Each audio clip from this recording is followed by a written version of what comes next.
வடமாகாணத்தில் ஸ்ரீலங்கா முப்படையினர் வசமுள்ள மக்களின் காணிகளை விடுவிப்பது தொடர்பில் விரைவில் முக்கிய அறிவிப்பு வெளியிடப்படவுள்ளதாக கடற்றொழில் அமைச்சர் ராமலிங்கம் சந்திரசேகர் தெரிவித்துள்ளார். வடக்கு மாகாணத்திற்கு பயணம் மேற்கொண்டுள்ள பாதுகாப்பு பிரதி அமைச்சர் கிளிநொச்சி மற்றும் யாழ்ப்பாண மாவட்டங்களுக்கு களப்பயணம் மேற்கொண்டு காணி விடுவிப்பு தொடர்பான நேரடி ஆய்வுகளை முன்னெடுத்த நிலையில் நேற்று மாலை ஆளுநர் அலுவலகத்தில் விசேட கூட்டம் இடம்பெற்றது.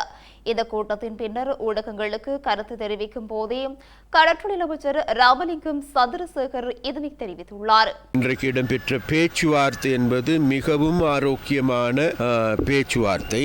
அந்த ஆரோக்கியமான பேச்சுவார்த்தையினுடைய நோக்கமே வேறு எதுமல்ல. உண்மையிலேயே நாங்கள் அடிக்கடி சொல்லுகின்ற ஒரு விடயம் இருக்கின்றது. மக்களுடைய காணி மக்களுக்கே வழங்கப்பட வேண்டும் என்பதுதான் எங்களுடைய நோக்கம், குறிக்கோள். அந்த குறிக்கோளுக்கு ஏற்ப இன்றைக்கு இராணுவ வசமாக இருக்கின்ற காணிகள் தொடர்பாக ஒரு மீளாய்வு செய்து கொள்ள வேண்டிய தேவை இருக்கின்றது. மீண்டும் மீண்டும் இவைகளுக்கு ஒரு இறுதியான முடிவெடுக்க வேண்டிய தேவை இருக்கின்றது.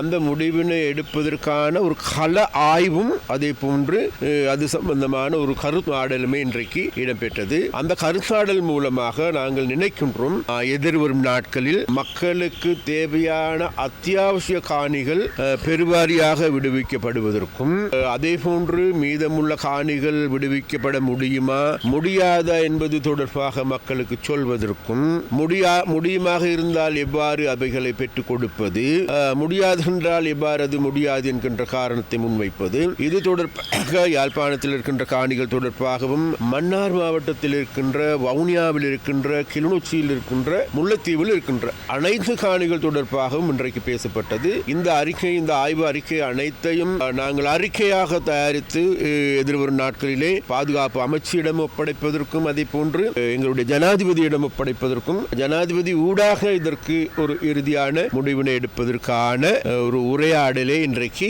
இடம்பெற்றது. மிகவும் ஆரோக்கியமான உரையாடல். வெகு கூடிய சீக்கிரம் மக்களுக்கு நல்ல செய்திகளை சொல்வதற்கு முடியும் என்று நாங்கள் எதிர்பார்க்கிறோம்.